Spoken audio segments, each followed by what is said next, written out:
Good evening children, कैसे हो आप सब? Hope you are all doing good.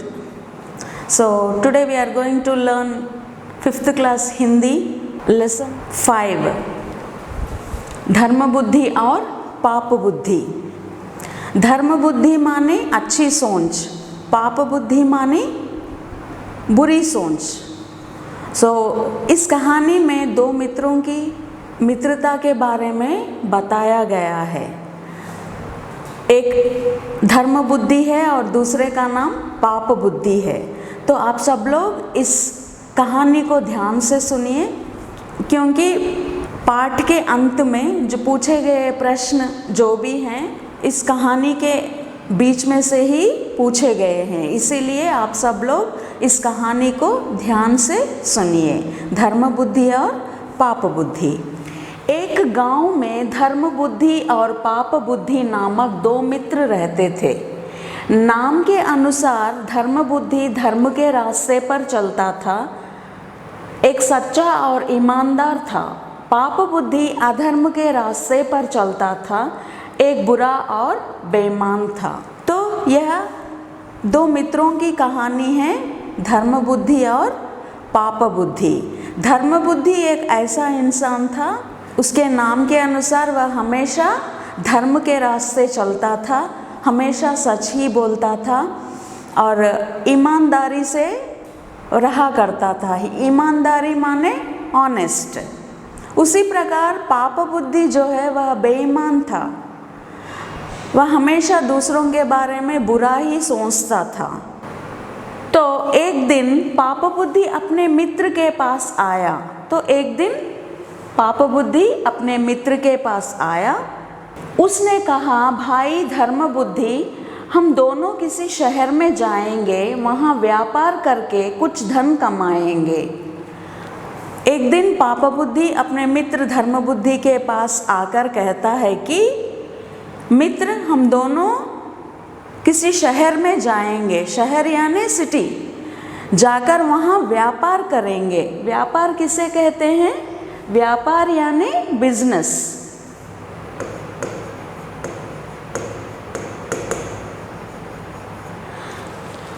किसी शहर में जाकर व्यापार करेंगे, इस व्यापार से हम खूब सारा धन कमा सकेंगे, कहकर पाप बुद्धि धर्म बुद्धि से कहने लगा. धर्म बुद्धि बिना सोचे अपने मित्र की बात मान गया. तो जैसे ही पाप बुद्धि ने कहा शहर चलेंगे, तुरंत ही धर्म बुद्धि ने मान लिया. एक दिन दोनों मित्र एक बड़े शहर में गए. दोनों वहाँ व्यापार करने लगे. कुछ ही दिनों में दोनों ने बहुत सा धन कमाया. पाप बुद्धि के कहानुसार दोनों मित्र एक शहर पहुँचे, जहाँ उन्होंने व्यापार किया और खूब सारा धन कमाया.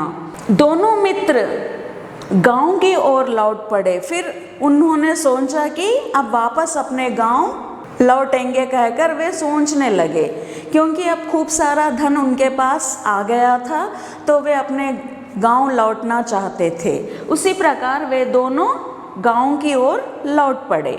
रास्ते में वे एक जंगल से गुजर रहे थे. एक पेड़ के नीचे दोनों आराम करने बैठ गए. जैसे वे अपने गांव को लौट रहे थे, रास्ते में एक जंगल पड़ता था. उस जंगल के रास्ते वे दोनों आ रहे थे. तो कुछ देर के लिए विश्राम पाने के लिए वे दोनों दोस्त एक झाड़ के नीचे, एक पेड़ के नीचे थोड़ी देर बैठ गए. तब पाप बुद्धि ने अपने मित्र धर्म बुद्धि से कहा, भाई धर्म बुद्धि, हमने बहुत सा धन कमा लिया, इतना धन पास रखना ठीक नहीं होगा. तब पाप बुद्धि अपने मित्र धर्म बुद्धि से कहने लगा कि मित्र, हमारे पास तो बहुत सारा धन है, इतना धन अपने पास रखना ठीक बात नहीं है, अपने जान को खतरा भी हो सकता है. थोड़ा सा धन अपने पास रखकर बाकी धन इसी जंगल में छिपाएंगे. इसलिए जितना ज़रूरत है उतना ही धन अपने पास रखकर बाकी जो भी धन है उसे हम इस जंगल में ही कहीं एक जगह पर छिपा देंगे, कहकर पाप बुद्धि धर्म बुद्धि से कहने लगा। आवश्यकता पड़ने पर ले जाएंगे। धर्म बुद्धि को अपने मित्र की बात ठीक ही लगी, इसीलिए वह अपने मित्र की बात को मान गया। यह धन हम जंगल में छिपाएंगे, जब कभी भी हमें धन की आवश्यकता हो, धन की ज़रूरत पड़ेगी तो हम आकर यहाँ से ले जा सकते हैं। यह बात धर्म बुद्धि को भी पसंद आ गई, तो उसने तुरंत मान लिया। दोनों ने एक गड्ढा खोदकर कुछ धन उसमें गाड़ दिया, वहाँ एक निशान बनाया गया। उसके बाद दोनों अपने गांव चले गए। फिर दोनों मित्रों ने मिलकर क्या किया, कुछ धन अपने पास रखकर बाकी जो भी धन था वह सारा धन वे लोग एक गड्ढा खोदकर, गड्ढा माने गड्ढा किसे कहते हैं, पिट, जो ज़मीन में किया जाता है, होल खोदकर उसमें उन्होंने उस धन को छिपा दिया और वहाँ पे एक निशान बना दिया। निशान माने मार्किंग, ताकि जब कभी वो आए तो उसे आसानी से निकाल सके। तो उन्होंने वहाँ निशान भी बना लिया। उसके बाद दोनों अपने गांव चले गए। कुछ दिन बीत गए, पाप बुद्धि अपने मित्र के पास आया। वह बोला, मित्र, अब मुझे धन की आवश्यकता पड़ी है। धन वहाँ छिपाकर वे लोग अपने गांव लौट गए। कुछ दिन के बाद एक दिन पाप बुद्धि अपने मित्र धर्म बुद्धि के पास आकर कहने लगा कि मित्र, मुझे कुछ धन की आवश्यकता है, मुझे कुछ धन चाहिए, तो तुम मेरे साथ जंगल में चलो ताकि हम लोग जो धन छुपा कर रखे थे वहाँ से धन ला सके। धर्म बुद्धि ने अपने मित्र की बात मान ली। दोनों पेड़ के पास पहुँचे, गड्ढा खोदकर देखा तो उसमें धन नहीं था। तो दोनों मित्र मिलकर उस जंगल में जाते हैं जहाँ उन्होंने उस धन को छिपा रखा था। गड्ढा खोदकर देखते हैं तो वहाँ धन नहीं था, गायब हो गया था। पाप बुद्धि ने धर्म बुद्धि पर चोरी का इल्ज़ाम लगाया। तुरंत पाप बुद्धि धर्म बुद्धि को चोर कहने लगा, तुम्ही ने इस धन को ले लिया है, चुराया है, कहकर वह धर्म बुद्धि पर इल्ज़ाम लगाने लगा। इल्ज़ाम माने निंदा। इल्ज़ाम किसे कहते हैं, निंदा को कहते हैं। धर्म बुद्धि ने अपने मित्र को समझाने का प्रयत्न किया, लेकिन पाप बुद्धि ने उसकी बात को टाल दिया। धर्म बुद्धि समझाने की कोशिश की कि मैंने यह धन वह धन नहीं निकाला, मगर पाप बुद्धि सुनने को तैयार नहीं है। वह उसे ही चोर कहने लगा और उसकी निंदा करने लगा। बात न्यायाधीश के पास पहुंच गई। न्यायाधीश ने दोनों की बात सुनी। वह दोनों को लेकर पेड़ के पास पहुंच गया। न्यायाधीश ने इन दोनों की सारी कहानी सुनी। उसके बाद न्यायाधीश उन दोनों को लेकर, यानी पाप बुद्धि और धर्म बुद्धि के साथ उस जंगल में जहां उन्होंने धन छिपा रखा था, उस पेड़ के पास पहुंच गया। पाप बुद्धि ने कहा, हे न्यायाधीश, हमने इसी पेड़ के नीचे धन को गाड़ दिया। यह पेड़ जानता है कि धन कहाँ गया, इसीलिए आप इस वृक्ष से पूछ लीजिए। जंगल में जाने के बाद पाप बुद्धि न्यायाधीश से कहने लगा, हे न्यायाधीश, यह पेड़ जानता है कि हम दोनों ने उस धन को इसी पेड़ के नीचे छिपा कर रखा था। आप यकीन न मानो तो इस वृक्ष से ही पूछ लीजिए, यही बताएगा कि किसने उस धन को चुराया है। न्यायाधीश कुछ देर तक मौन रह गया। बात उसकी समझ में आ गई। उन्होंने पेड़ से पूछा, हे वृक्षराज, इन दोनों में अपराधी कौन है? वृक्षराज बोले, पेड़ के नीचे गड़ा हुआ धन कुछ दिन पहले धर्म बुद्धि ने ही चुराया है। न्यायाधीश कुछ देर सोच में पड़ गया। वह मौन होकर सोचने लगा।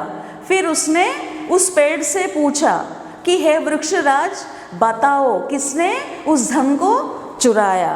तो उस पेड़ से आवाज आने लगी। पेड़ बात करने लगा कि कुछ दिन पहले यहाँ से उस धन को धर्मबुद्धि ने ही चुरा कर ले गया, धर्मबुद्धि ने ही उस धन को चुराया है। पाप बुद्धि ने अपने पिता को समझाया कि वह उस पेड़ के कोटर में छिपकर बैठे और कहे कि धर्मबुद्धि ही धन चुरा कर ले गया। कोई पेड़ बात नहीं कर सकता। उस पेड़ से आवाज आ रही थी, इसमें जरूर कुछ गलत बात है। पाप बुद्धि ने अपने पिता को उस पेड़ के कोटर में बिठा रखा था। कोटर माने होल, जो पेड़ के तने में जो सुराख होता है उसे कोटर कहते हैं। तो पाप बुद्धि ने क्या किया, अपने पिता को समझाया कि अगर कोई भी पूछे धन किसने चुराया तो बोलना है कि धर्मबुद्धि ने ही उस धन को चुराया है। यह कहकर उसने अपने पिता को उस पेड़ के कोठर में बिठा दिया। जैसे ही न्यायाधीश ने पूछा तो पिता अंदर से बोलने लगा कि धर्मबुद्धि ने ही उस धन का तस्कर किया, उस धन को चुराया है। इसीलिए पाप बुद्धि के पिता पहले ही जाकर पेड़ के कोटर में छिप गए। पेड़ को बोलते देख न्यायाधीश को शक हुआ, कहीं कोई पेड़ बोलता है भला, यह सोचकर न्यायाधीश को शक हो गया, जरूर इसमें कुछ गलत है कहकर न्यायाधीश सोचने लगा और उसे शक हो गया। शक किसे कहते हैं? डाउट। शक माने डाउट।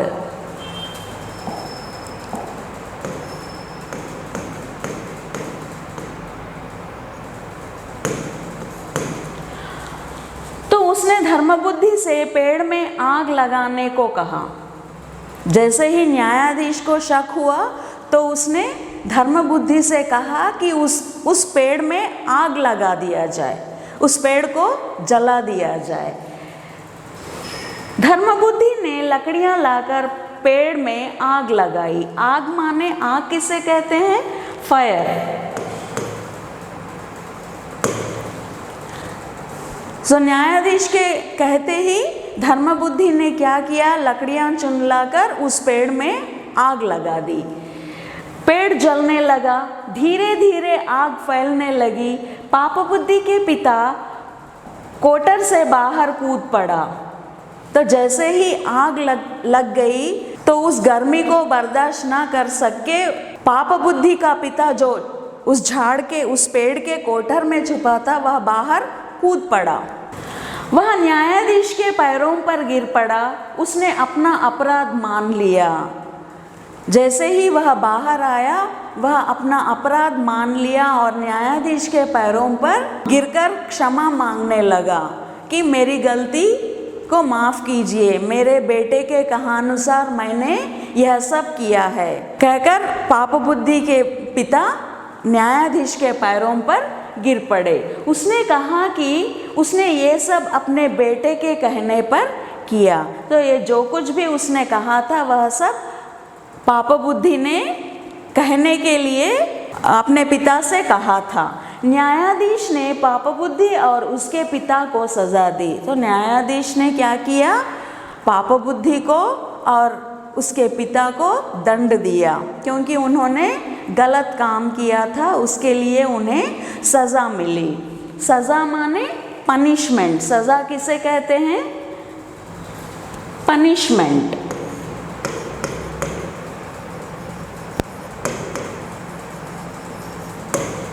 धर्मबुद्धि को उसका धन वापस दिलाया। तो जो भी धर्मबुद्धि का धन था उसे वापस मिल चुका था। धर्मबुद्धि न्यायाधीश को कृतज्ञता प्रकट करके वहाँ से चला गया। कृतज्ञता माने थैंक्स। सो धर्मबुद्धि न्यायाधीश को थैंक्स कहकर वहाँ से चला गया। तो यह थी कहानी धर्मबुद्धि और पाप बुद्धि की। सो बच्चों, हमेशा अच्छे विचार रखना चाहिए, अच्छा सोचना चाहिए। उसका फल जो भी है हमेशा अच्छा ही होता है। अगर तुम बुरा सोचोगे, बुरे काम करोगे, उसका फल, उसका रिजल्ट जो है वह बुरा ही होगा। यही इस कहानी से हमें सीखने को मिलता है। आशा है आप सबको यह कहानी समझ में आई और पसंद भी आई होगी। सो आप सब लोग इस पाठ के अंत में जो भी ऑब्जेक्टिव पार्ट दिया गया है उसे पूरा कीजिए। अगर कुछ भी आपको संदेह, डाउट्स हो तो पूछ सकते हैं। अगले वीडियो में और एक पाठ के साथ फिर मिलेंगे। तब तक के लिए स्टे हेल्दी, टेक केयर।